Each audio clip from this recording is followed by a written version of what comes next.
Sébastien Alexandre, bonsoir. Vous êtes président de la FEDITO, la Fédération bruxelloise des institutions pour toxicomanes. Alors vous le dites clairement, il faut des salles de consommation de drogue. Pourquoi selon vous ?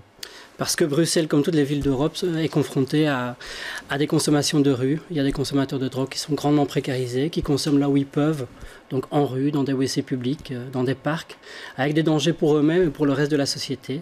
Il y a des dispositifs qui existent déjà depuis 30 ans aux Pays-Bas, et qui s'appellent des salles de consommation à moindre risque, qui permettent d'améliorer la santé, d'améliorer les conditions sociales et de réduire les nuisances publiques. Il en faut une à Bruxelles. Alors bonsoir David Weitzman, vous êtes député bruxellois MR. Françoise Kepmans, la bourgmestre de Molenbeek, a déclaré dans la presse il y a quelques jours: on est contre le projet d'ouverture d'une salle de consommation dans le quartier de Ribeaucourt. Selon elle, il faut un lieu à l'écart de la population.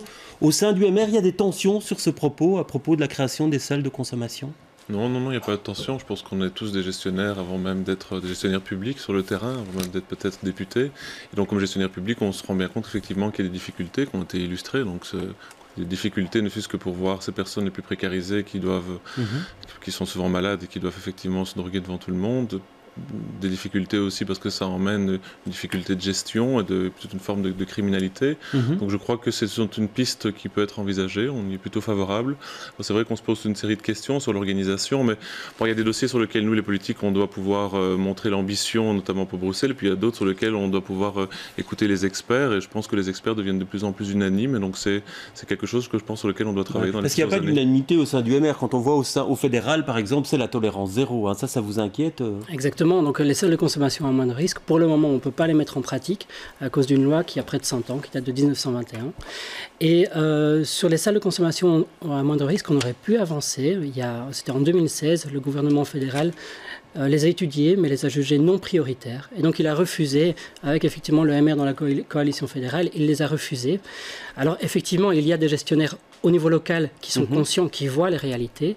Et puis il y a effectivement d'autres personnes à d'autres niveaux qui ignorent les réalités de terrain. Oui, donc c'est vrai, un discours différent suivant les niveaux de pouvoir, David Weitzman. Mais je ne sais pas d'où vous sortez ce discours différent, parce que moi ici je ne suis pas comme gestionnaire de la ville de Bruxelles, je suis comme député et je donne la ligne du groupe MR au Parlement bruxellois. Au niveau fédéral, c'est vrai que la règle, c'est la tolérance zéro au niveau de la consommation de drogue. Ça a été clairement dit. La tolérance zéro, ça veut tout dire, ça veut rien dire. À un moment donné, quand les régions ensemble vont avoir une réflexion sur la question et vont pouvoir aborder notamment des réponses, et je pense que c'est une des réponses, une parmi beaucoup d'autres dans le cadre de la gestion de ce projet, on doit pouvoir l'entendre. Donc je sais en tout cas qu'il y a eu notamment à l'initiative du fédéral une étude sur le sujet.